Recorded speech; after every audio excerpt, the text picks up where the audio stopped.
Thank you so much, President Lawrence, and thank you so much for inviting me to share this glorious moment in your lives, graduating class of 2011. I know it's not the most important thing. I know it doesn't matter as much as everything else, but you look amazing. This is a really magical place. I was here for dinner last night, and I met an alum who had been here in college and had graduated together with her mother. I love that. She's now a trustee. I met another trustee who is the second man in his family to graduate from Sarah Lawrence. His father was part of the GI Bill. And then I met a graduate who told me she was going to Paris and had already written her memoir. How very Sarah Lawrence.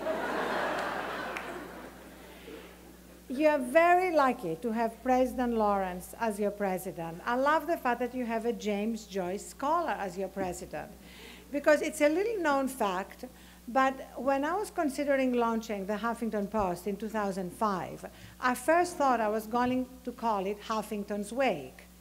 And it was going to be full of puns and allusions to Greek mythology, and there was going to be a blog by Leopold Bloom and another by Stephen Dedalus, and nobody was actually going to read it, but everybody was going to pretend to have read it, and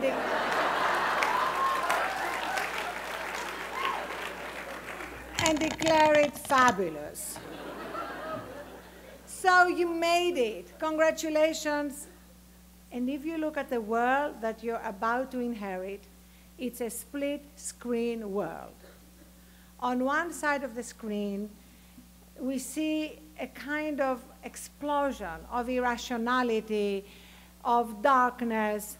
We see a world in which the president of the IMF is accused of rape, and the former governor of California has fathered a child with his housekeeper. Incidentally, and as an aside, why is it that women leaders are never accused of rape?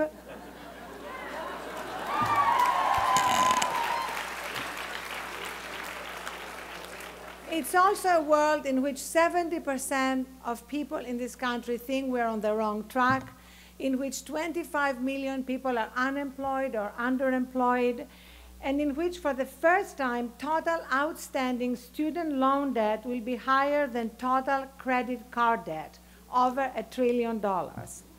And the percentage of young adults moving back with mom and dad is 34%. So clearly, if you combine all that with the fact that we have senators and presidential candidates who don't believe in evolution, who think global warming is a myth, and in which they basically think that they don't just have a right to their own set of ideas, but their own set of facts.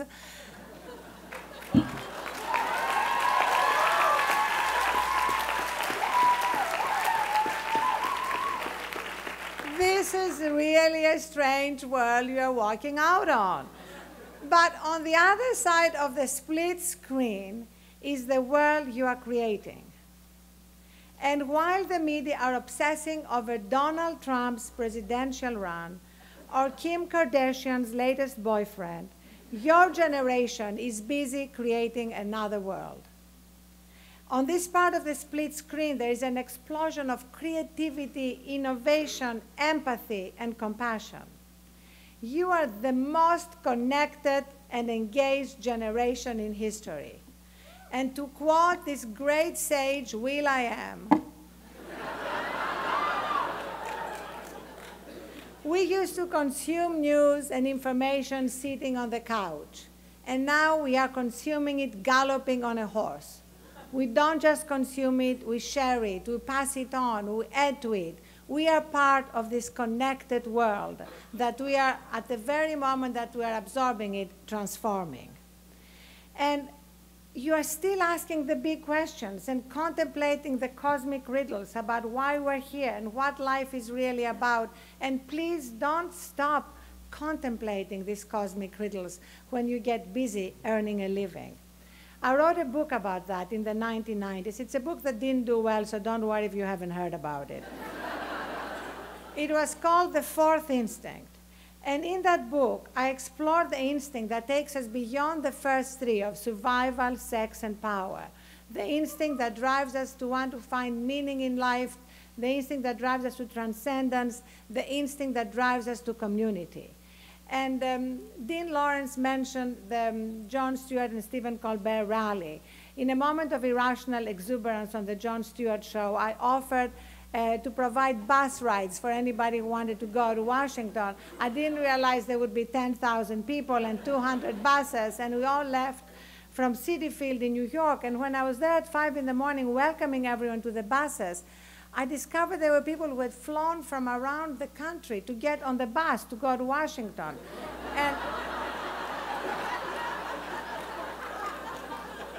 And one of them said to me, I just came from Washington to get on the bus to go to Washington.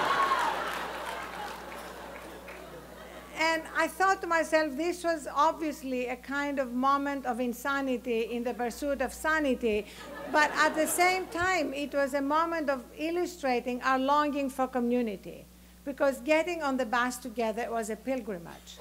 And in a sense, your generation is on this pilgrimage to transform a world that desperately needs transforming. And the key to all this is empathy.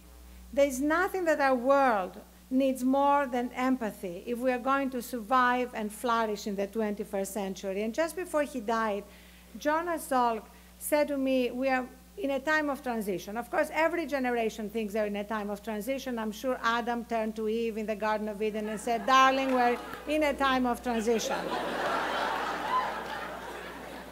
But some generations actually are in a time of transition, and you are moving from what Jonas Salk called Epoch A, based on survival, competition, to Epoch B, based on meaning and collaboration. And it's a huge, huge seismic shift that's happening right under our eyes. And the key to it is actually part of your school motto, wisdom with understanding. I love that motto, because wherever you look in the world, what we are missing more than anything is not intelligence, but wisdom. We have incredibly brilliant leaders with very high IQs running business, media, politics, making terrible decisions every day. I have a feeling sometimes, for example, that if Lehman Brothers was Lehman Brothers and Sisters, it might still be around today.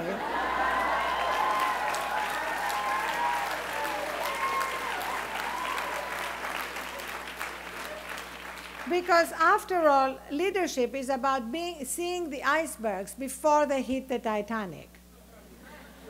And Dean Lawrence spoke about transformational knowledge, where there was a philosopher, I'm sure you've all heard of him here at Sarah Lawrence, who before even Twitter existed, in the 3rd century, a philosopher named Plotinus described 3 different sources of knowledge: opinion, science, and illumination. And in the internet age, we are drowning in opinion, and we are drowning in data, which is another form of science, but we are desperate for wisdom. And that's really what we need from you more than anything. And for me, one of the most important things about wisdom is to recognize that often the purpose of our life is not obvious as our life is unfolding. Things, especially the biggest heartbreaks, and I have 2 daughters, one of whom will be a senior next year, so I'm always trying to protect them from the biggest heartbreaks. But let me tell you that as you're experiencing it, and you will because we all do, the most important thing to remember is that there is a purpose to them. It may not be obvious at the time you're experiencing it, but there is a purpose to them. Let me tell you about one of my heartbreaks. I fell in love with a man when I was 22 who was twice my age and half my size.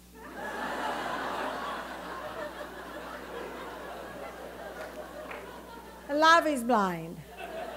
I actually fell in love with him before I met him. Has that ever happened to you? He was a brilliant writer, writing for the London Times. His name was Bernard Levin. I used to cut his columns and actually put them between pressed flowers in books.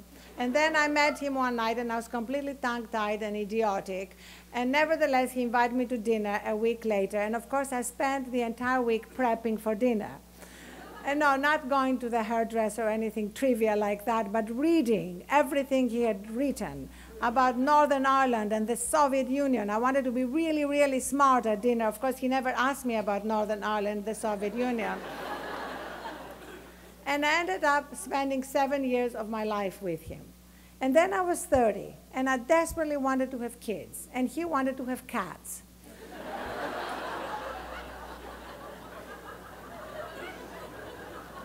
So I did something that I was at the time terrified to do. I left him.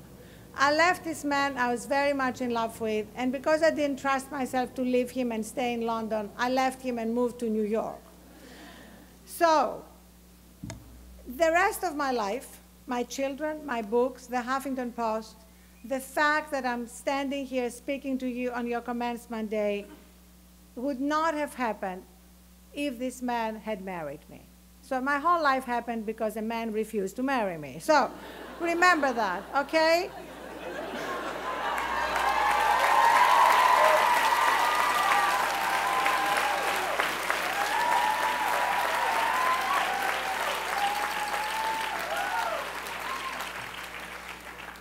In life, the things that go wrong are often the very things that lead to other things going right.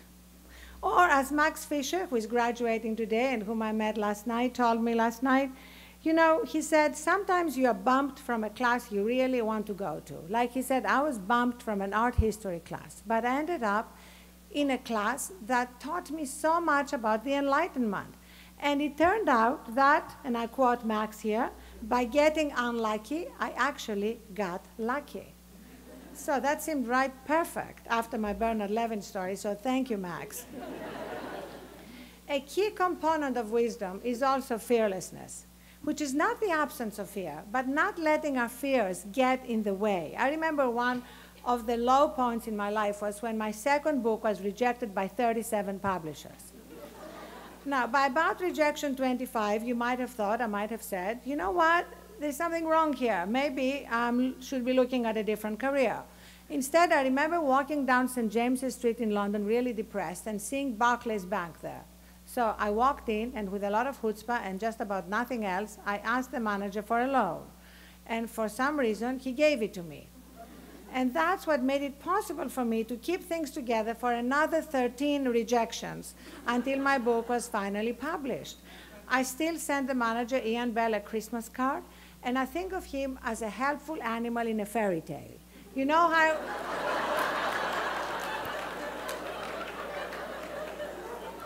So remember, throughout your life, there will be helpful animals disguised as...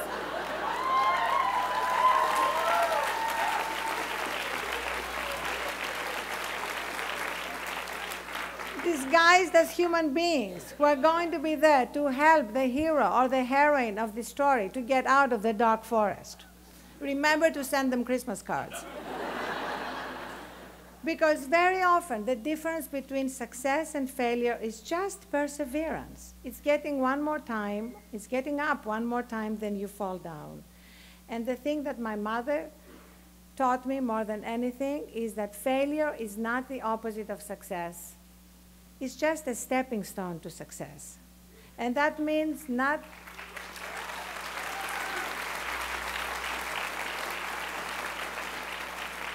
That means not letting the fears in our heads, the doubts in our heads, that I call the obnoxious roommate living in my head, get in the way of our dreams. I was recently on Stephen Colbert's show, and I told him, Stephen, my obnoxious roommate sounds exactly like you.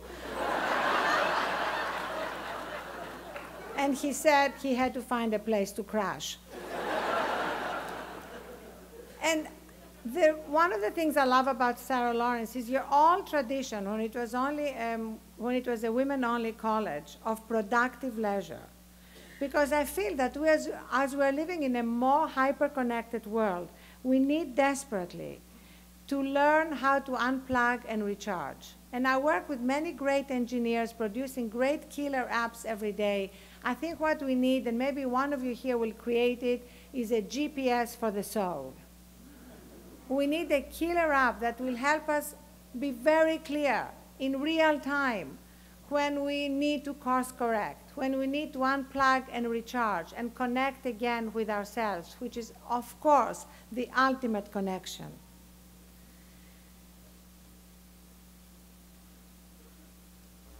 And you know what? I'm going to say something which may seem kind of trivial for a commencement speech.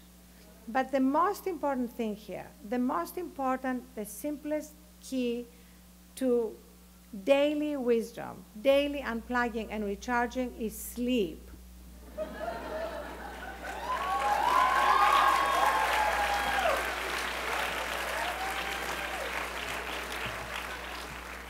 Sleep and Sarah Lawrencean productive leisure are keys to tapping into our wisdom. And for some reason, men, I'm sure not Sarah Lawrence men, who are much wiser, somehow have equated sleep deprivation with virility. So you guys here, men and women, need to change that. Because I was recently having dinner with a man who bragged that he had only gotten 4 hours sleep the night before. And I didn't say it, but I thought it. You know what? If you had gotten 5, this dinner would have been a lot more interesting.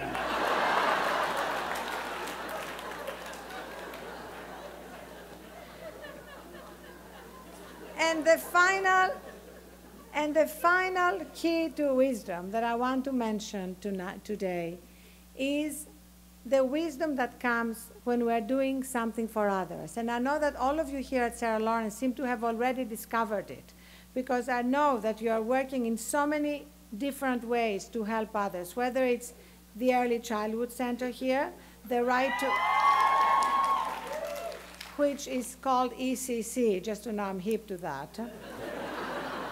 The Right to Write prison program, I love that. The art exhibition in the Yonkers Public Library, doing theater outreach in public schools, working on affordable housing with the homeless, etc., etc. Please don't stop doing these things. It's really what gives our life meaning, what strengthens our community, what helps us tap into our wisdom. And I'd love you to then write about your experiences to inspire others. Just write. Just send them to me, Arianna@HuffingtonPost.com, and we'll post them on the Huffington Post. And you know what? Marketers have realized there is something in the zeitgeist around doing good, and they're tapping into that collective wisdom. Have you seen the explosion of cause marketing? Even Shiva's whiskey now is advertising itself on TV by pointing out millions of people, the ad says, are out only for themselves. Can this really be the only way? And that's an ad for Shiva's whiskey. You know, there is something happening when they're using our appeal to collective goodness to sell scotch. So let me just end by saying that this moment in history quite simply demands that we stop waiting on others, especially others living in Washington, to solve the problems and right the wrongs of our times. So as you are leaving this magical place, please don't wait for leaders on a white horse to save us. Look in the mirror and discover the leader in the mirror. Tap into your own leadership potential, because the world desperately needs you. And that means daring to take risks and daring to fail as many times as it takes along the way to success, and more important, to remaking the world. And to do it all with more boldness, with more joy, with more sleep, and with more gratitude. Congratulations, and thank you so much.